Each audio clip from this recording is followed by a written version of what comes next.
Hello, I'm the Latin Babbler, host of the Latin Babbler Show. We are celebrating Latin excellence, and we have a great interview for you today. Our special guest is Kiley Romero, a businesswoman, entrepreneur, and career coach. Let's get this rolling. Levantaré mi bandera, estando en mi país o estando allá afuera, porque para mí, mira, no existen fronteras. Yo levantaré mi bandera, wow. Levantaré mi bandera, estando en mi país o estando allá afuera, porque para mí, mira, no existen fronteras. No, no, y es que hay mucho sentimiento, lo grito al viento, de ser latino nunca me arrepiento. Lo digo desde la Suiza, Centroamericana, rebota en Colombia y en Dominicana. Welcome to another edition of the Latin Babbler Show. Let's bring in the crew. I have absolutely Miss Rocky here. Hola, hola. Welcome back, guys. And one of our newest co-hosts, she joined us for the prenups episode, host of Paula Knows Something, Paula Garcia. Hey, hey, hey. And our special guest has worked in many areas of the media, has a film degree, will be making her directorial debut, and is helping career individuals establish a rock star reputation using their new careerpeace model. Welcome to the show, Kiley Romero. Hi, it's so great to be here. Thank you so much for having me. I feel so honored and blessed to be a part of your podcast. It's going to be awesome. Kiley, you and I were speaking off, and you were saying that you were born and raised in Tucson, Arizona. Mm-hmm. You're Mexican, you're Spanish, you're French, quite a mixture there. Yeah. And you had mentioned to me how you come from like a large military family. What was that experience like growing up? Well, it was crazy. I mean, I didn't really wrap my head around what that meant, as a kid. But as I grew up and started really learning the stories and the heroic stories of my family, it really taught me a lot about discipline. It really taught me a lot about perseverance and taught me about sharing our stories and not being so quiet about the contributions that my family has made, along with many other families of color. And I think it's so important to share those stories. So it's pretty cool to be able to say that we have about 40 and counting that have served in every branch of the military, the Air Force Academy, and have fought in every war in the last 100 years. So it's something to be proud of, for sure. Hoorah for all those military members in her family. If you're watching, thank you for your service. That's absolutely amazing. I served like 3 years in the United States Navy and had myself a lot of fun there. But being a part of a military family, that's got to be crazy. I can assume a lot of discipline. Bow, bow. Yeah, a lot of craziness, but so... Chancletazos? A lot of chancletazos? A lot of chancletazos. Yes. A lot of strict behavior. That's a whole other podcast, I think. So Yeah. That's a whole different or maybe one. that's a dinner and drinks or something sometime, you guys. Just turn around Get my and number. like wind Get it my down. number. Man, we'll go through childhood trauma.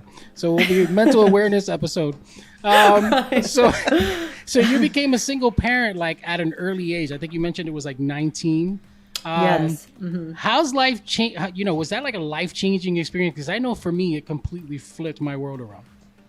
Well, yeah, I mean, it's shocking, when I can't really find another word, but it was, of course, not planned, and it's shocking, and it alters, your entire life. And for me, it was the most important, having a daughter is the most important thing that's ever happened to me. And it was also, and has been the most challenging, but I also truly believe that I wouldn't be the person I am today if I didn't have those challenges. It's just having that at such a young age taught me to be able to feel like I can attain anything, right? If I could be a good mom and my daughter was healthy and a kind person and a good human being, then the sky was the limit. So I definitely would not be in the position I am today or as strong as I am today if I didn't have that happen to me at such an early age, for sure.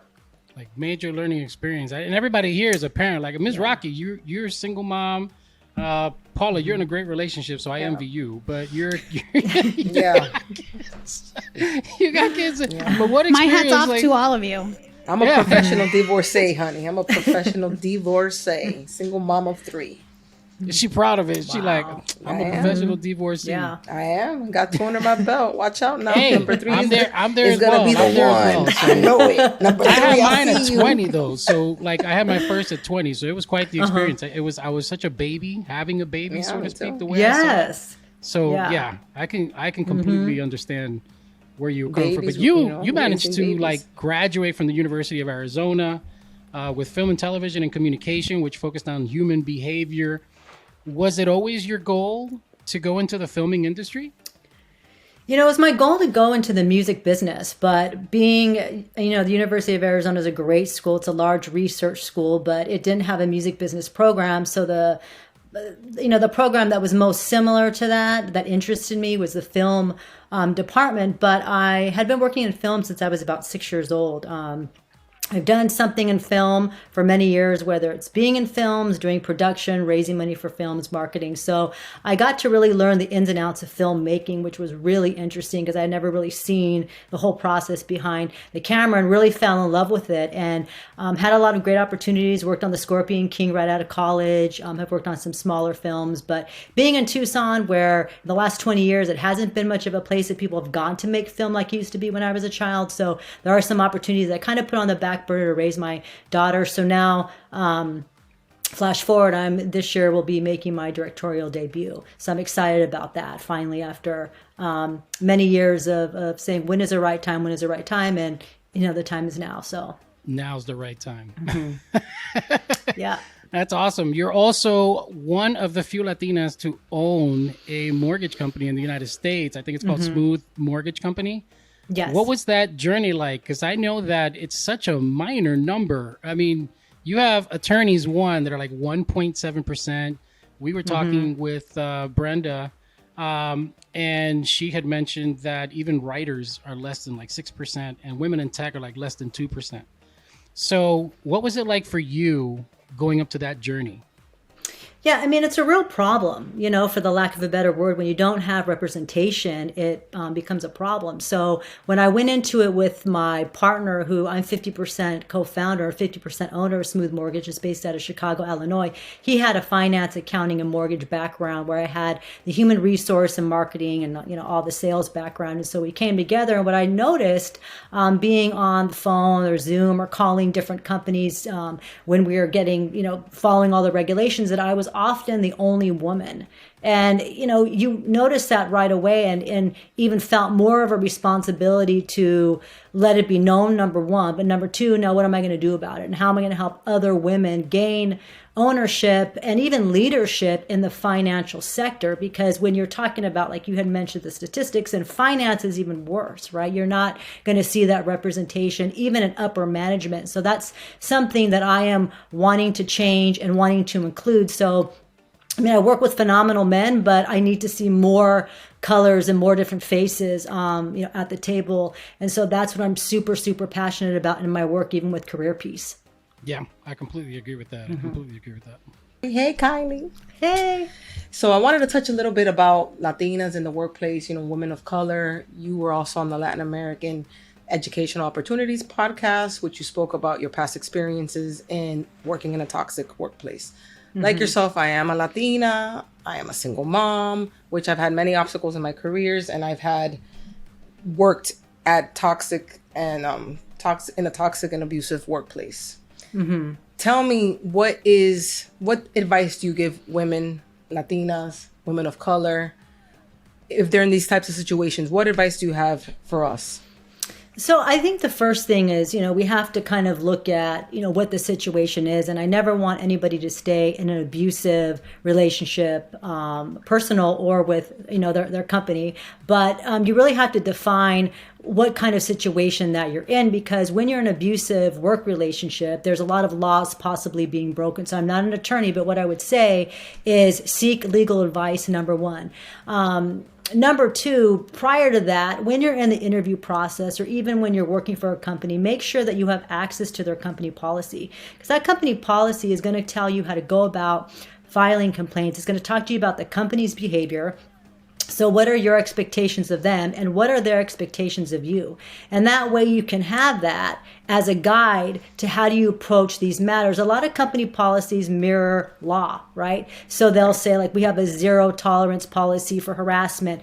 Hold them accountable for that, because a lot of times what you'll find is your management, leadership, even human resources, they kind of have the company policy. They don't really know it. It's kind of something that's put away.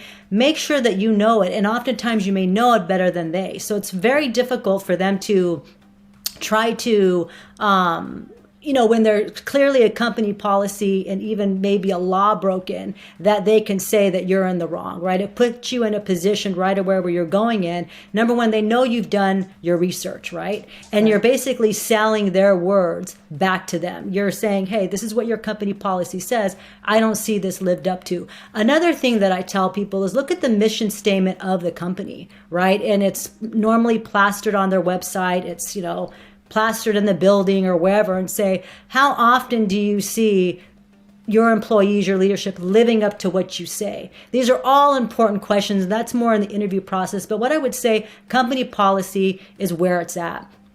Document everything you can. Do not get rid of emails, important text messages, important meetings. I would say to print off emails or forward emails to your personal email. That way you have whatever's going on. And then once you have enough documentation, or even a piece of documentation, you understand the company policy, that's when you would go and you would speak to human resources. And, the protocol might be, depending on what their policy is speak to your manager first, then human resources. But just make sure that you have as much information as you possibly can to go in there and say, this is the way I'm being treated. This is what your company policy says. Now, what are some of the solutions that you're going to have for me? And then follow up with an email and then have a deadline to that. Like, we're going to resolve this, 2 weeks from now. A lot of times companies do have to do their due diligence and do an investigation, but it really depends on how bad is the situation, right? I mean, how willing are you able The severity, the severity, to put up with, with what's going on. If you're being sexually harassed, or they're talking to you about being a woman, the color of your skin, those are just very black and white issues, to be honest with you, where you really shouldn't be trying to work that out, right? At that point, I would say to seek some legal advice. But again, get as much documentation as you can. If it's on their company property, it's their company property. So you may go to try to retrieve an email, a file, and guess what?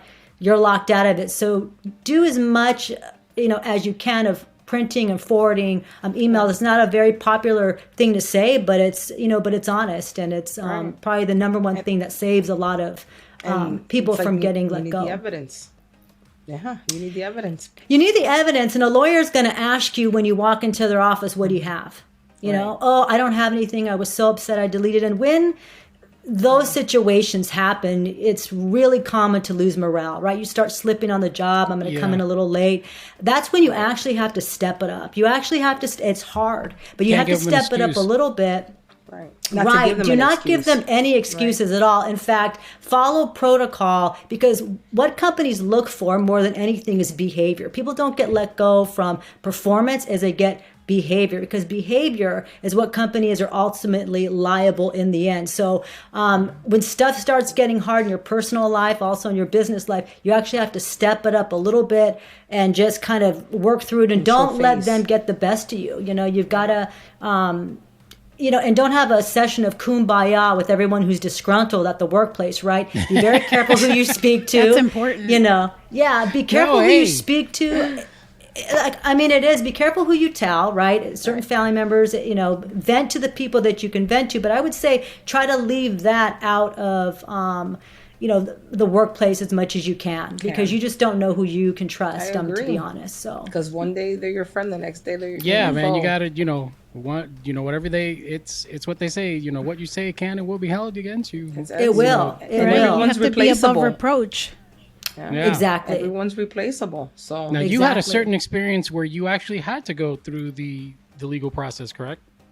Yeah, I did. My daughter was very ill, and I was working for a large corporation that has been around for almost 100 years, a multi-billion-dollar corporation. And I, through my human resource work and through the corporations, I had excellent training, with those companies and learning what to look out for. And when my daughter got very ill, I was there was a lot of discrimination. I can't talk specifics, but there was a lot of discrimination that went on, and I was at a point in my life where I was like, okay, you've got to do the right thing, because this is not just about you. It's about every employee who works for this organization. This is about every woman, every mother, every father who's going to have a chronically ill child. And at the time, I didn't know whether my daughter was going to make it or not. She was on the cardiac unit of Cedars-Sinai. I did not miss a day of work. That's stepping it up which I don't recommend, but I did what I had to do as a single parent. But working on the side of her bed, I let no clients know. I think there was one who knew, and she was really upset. But it was a point in my life where I thought, if I don't do something, then it's just going to get worse and worse and worse. So not only did I win that mediation, but I also, the strategies that I had proposed prior to this mediation even happening were all implemented. So I feel good that, like I said, many people who work for the company, thousands of employees, many people after me will benefit from my pain and my adversity. And to be honest with you, it was worth it. If I had to go through that to help others, then that's definitely the big silver lining to what I had to go through. Yeah, and so your experience, with that, what you gained, you're now mentoring corporations, artists, and brands through CareerPeace. Can you tell us more about that? Yeah, so CareerPeace, I started actually working, it's been like 10 years now since I was mentoring people. I was kind of became that person. Can you get on the phone with me and my partner, my business partner? Can you help me write an email to my boss and those kinds of things? And so then after the mediation and all of that, I ended up reaching out to companies saying, hey, this is what I did, and let me help you attract and retain top talent. How do we fix the processes from hire to retire? So that's doing like an audit over their company policy. And the smarter that employees get, and that's why it's so important to understand the tools that you need. What are the behaviors that employers look at? How do you prevail in any work environment? Because the smarter the employee gets, the more competitive the employer gets, right? So the smarter the employer gets, then they know how to be really competitive with who they want to hire as well. So I've done it on both sides, worked with large corporations and also individuals as well, helping them both implement strategies to hang on to each other. And, at the end of the day, treat each other well, right? We spend so much time in our career. So when I was thinking of the name, I was like, well, what do we want? We want some peace. We spend so much time away from our families and so much time working that how do we create some peace? It's not always going to be perfect, right? No industry, nothing's perfect, but how do we create more of a peaceful environment so that everybody wins? Wow. So speaking of CareerPeace, it's so important to you. You've had such a wealth of experience in your career path. You've gone from degrees in media to corporate America to starting your own company. What do you feel was that pivotal piece that led you to your CareerPeace model, which is so important to you? I think definitely, what happened to me when my daughter was ill, not knowing, and, we talked about, a few of us being parents here. If your child is I don't think there's anything worse in life than losing a child or having a sick child. And so dealing with that and being very quiet about it when it came to, my employers, and being very afraid of maybe not being hired or not being promoted, that part when you have a child so sick and people just don't care, how is this going to affect everybody else? So that was the moment I thought, again, how can I take what's happened to me? How can I take this horrible experience and make it into something good? Because I do believe we have two choices, right? We either go down or we go up when something bad happens to us. And I chose, to go up, and it's, helped a lot of people, and that gives me a lot of peace about what happened. You know what I mean? It was part of the healing process for me to heal others, really actually in turn healed me. But that was probably the most crucial part of my life and also my career to go through that. That's some crazy adversity. I mean, I can't imagine to be swinging from one vine to the other. Yeah. The way you've had on your career path, and to be able to accomplish everything you've accomplished up to this date. Now, you most recently added director to your list of accolades that you're able to now put on your resume. Yeah. What inspired you to make a movie, and what has been the most fulfilling aspect of that role? Can you tell us a little bit about that? Well, it's all full circle. I just saw a movie called Kidco it runs on HBO here and there, and I was in it, and I was flipping through the channels. I'm like, there's me, my sister, my cousin. I think I was like 6 years old, and so it's just like a full circle thing for me. And what the movie really touches on is how women are treated, and how women are treated at every age, and just the different things we go through. It is a little bit about my life and being a young mom, some of the really silly things I was said, and the commentary that was made. And even now, I can have a list of accomplishments, but if I'm in a picture with my daughter, it's like, oh my gosh, how old are you? When did you? It's more about it's a compliment and it's a criticism at the same time. So it just kind of falls in line of how women are looked at, how women are perceived. It has social media in there. It's an all Latino cast, working on the crew as well. But it's really important for me to represent, the faces of people that are so, that they're just not represented. You can be in the heart of Hollywood and you can see the people around and you're like, I don't see you in movies. I don't see you, so that's what I'm also trying to change. So adding something more to my plate, but it has been a long time coming for me. It's just now I can focus on it now that my daughter's older and she's well, thank God. And now I have the time to really focus on some of the big goals that I've had for a long time. So when do you expect the film to be coming out? So we're in pre-production, and so hopefully by the end of the year, summertime to the end of the year. There's some stuff that got slowed down with, COVID and all of that, which we expect. So I'm not trying to get too, worried or nervous about it, but in 2022, for sure. All right. So I think you already said I was casted for the lead role. You are? Yeah. I think Paula was playing background somewhere, and Miss Rocky was that person coming out of the restaurant scene. Yeah. Background is still somewhere. Hey. It is. Hey, a lot of people start there. In the restaurant. Yeah, look, just pay attention. You've seen what's happened within the Heights and Encanto. Representation is kind of like a big thing. Don't end up on Twitter. Yes. Don't end up on Twitter. Yeah, no, we're not going to. I'm not even on Twitter, and I probably should get on Twitter. You probably. Well, I'll let you know if after your movie you end up on They Twitter. said, okay, great. You and Lin great. Manuel will have a conversation that you guys can discuss on that. So, all right, Kiley, I hope you're ready. So, what we do here is every single time that we have a guest, we try to do a game with them. And so what we want to do is we want to play a new one. And this is fast questions. We try to get as many questions in a matter of 60 seconds. I'm going to go ahead and get the timer ready. So she's going to go ahead and try to answer as many of these questions as she possibly can. So you ready? Yeah, let's go. All right, 60 seconds are on the clock. Do you like dogs or do you like cats? Dogs. Do you prefer cold coffee or hot coffee? Hot. All right, we're not friends anymore. What is your favorite food? Pizza. What is your favorite city besides the one that you live in? Chicago. Oh, that's a good choice. That's a good choice. Look, Paula's going nuts down there. What is your favorite genre of music? Or of movie, sorry. Favorite genre of movie? I would say, scary movies, like suspenseful, Hitchcock. Oh, yeah. All right, that's a Anything good one. in it. Yeah. Okay, That's a we'll fan keep her. favorite. We'll keep her. Yeah, we're Yeah. All friends. right. If you had to date a celebrity for one night, who would it be? Lenny Kravitz. Lenny Kravitz. All right, that's a good choice. Not Jason What is the Momoa. last song you downloaded?